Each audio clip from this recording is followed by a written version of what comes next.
Welcome to the Smoky Mountains of Tennessee.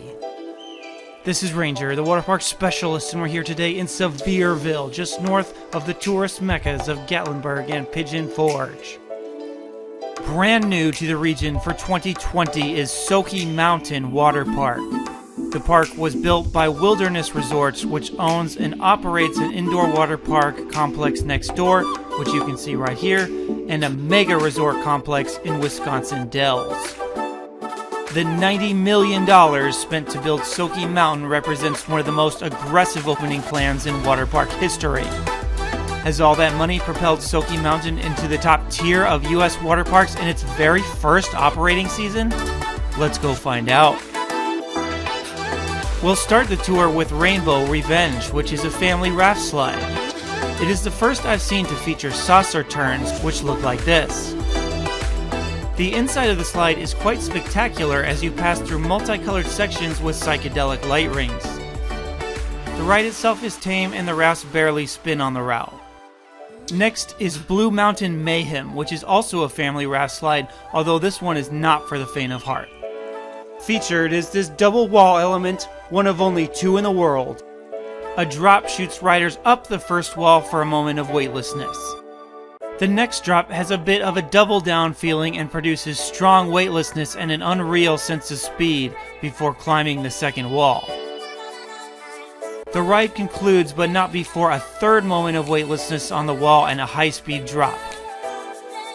Blue Mountain Mayhem is probably the most intense raft slide in North America. That being said, it's not even the best attraction in the park. That title goes to the Avalanche Water Coaster. This ride features the latest and greatest water park technology and hits all the right notes. The ride starts with quick acceleration spiraling you into the first saucer turn. The route has about 3 moments of solid airtime with seamless transitions in and out of the saucer turn. The ending is explosive with a terrifying drop which creates the illusion your head will hit the roof of the slide. The finishing element is this wall, a first for a water coaster. Your raft absolutely flies up this hill and spins around as it descends, creating a magical signature moment. Ultimately, I believe Avalanche to be the best water coaster in the world right now, with its intensity and variety. The only downside here is they don't have a raft conveyor, so you have to carry the tubes up the hill. Fortunately, this ride is for single and double riders only, so the tubes aren't too bulky or difficult to carry. Located adjacent to all these rides is the Black Bear Rapids. This is a country-themed lazy river with some waterfalls and splash features. The rock formations are a nice touch. Next is the Hang Ten Nisi. This is a flow rider, a standard model. I'm a big fan of these, and for the first time, you can see my skills, or perhaps lack thereof, on display right here. I would like to see the park improve their operations here, as you are required to fill out a waiver on a tablet that a single employee is holding at the entrance. This takes several minutes even if nobody else is in line. On the attraction itself, there is no set time each person gets to ride, and it is left up to the lifeguard's discretion. The park needs to put a timer on each rider to keep the line moving and to ensure everyone has equal ride time. Our next stop is Splash and Furious, a 4-lane mat racer slide. This isn't the most intense mat racer, but the racing element is executed here better than on any other slide that I've seen. At 2 points on the ride, you are side by side with the racer next to you, allowing you to judge your position. At the end, a display tells you exactly what your time down the slide was and what place you got. See if you can beat my best time of 17 seconds flat. The 2 inside lanes are the fast ones. Also on this tower is Whoop and Holler. Whoop is a drop entry slide with a twisting layout. Holler is a speed slide with a single steep drop. Both are intense slides, although neither is a standout compared to similar rides of their type. Next door is Soaky Surge, a large wave pool. Maximum depth is about 6 feet, and waves are said to also be about 6 feet. In the back corner of the park is the Snake Den Slide Complex. Each is a tube slide which can be ridden in a single or double tube. Timber Rattler's Rage is the green slide and it features 3 mini funnels. Copperhead Clash features 2 slides which are intended for racing. Racing tube slides like this are quite rare. The most visually appealing slide here is the American Racer's Rush, which predictably is red, white, and blue with stars. The most intense of the bunch is the yellow Cottonmouth Coil Slide, which features 3 forceful helixes. Overall, this complex is visually stunning, although the slides are on the lower end of the thrill spectrum. Next is Boomer's Bay, which features slides reserved for younger kids. Kids areas usually feature garden variety slides, but the park put a lot of effort into this area and it shows.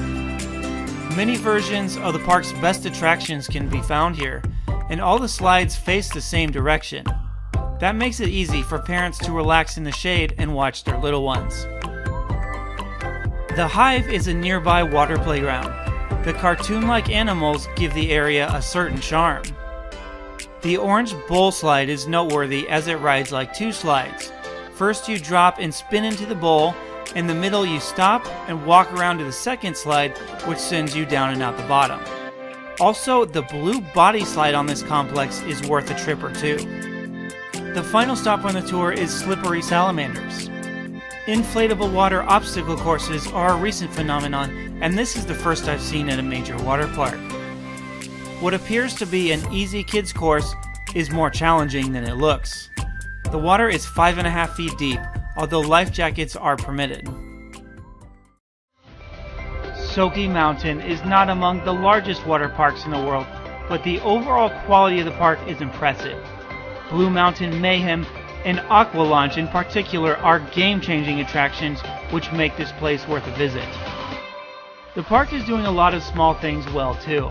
In the morning, the general manager met with guests at the entrance to hype them up for the day. The bar area had this jug of free water with plastic cups. Certain rides had these artificial grass areas to meet up with your party or just observe the action. Most of the queues had sprinklers on the stairs to provide protection from the hot pavement. And these stylish food trucks were positioned all over the park, featuring unique food items. This one features several kinds of mac and cheese. The product produced in the opening season of this park is very strong, but there is room for improvement in some areas. The water playground is small for a park of this size. The body slide collection is very limited. As noted previously, the flow water operations are an issue as well. And the park has a somewhat severe lack of shaded areas. The question many of you are no doubt wondering is whether or not Soaky Mountain is better than Dollywood Splash Country. It's a loaded question in which people will no doubt offer differing opinions. I would say if you are going to Dollywood and you haven't been to Splash Country, then do Splash Country to bundle those tickets together and save some money. If you're not going to Dollywood, or you've already been to Splash Country, Soaky Mountain is the clear choice. Do both parks if you can. Soaky Mountain in its debut season is already one of the best attractions in the region and is a high-end water park. Already sporting some of the world's best slides, it won't take much to put this park into the world-class tier. Thank you for watching this video review of Soaky Mountain Water Park. Your views of our channel made this trip possible, and I do appreciate it. I have posted video reviews of many of the best water parks in America, so subscribe to our channel to see all of those.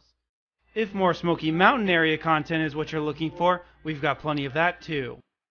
So until next time, this is Ranger signing off.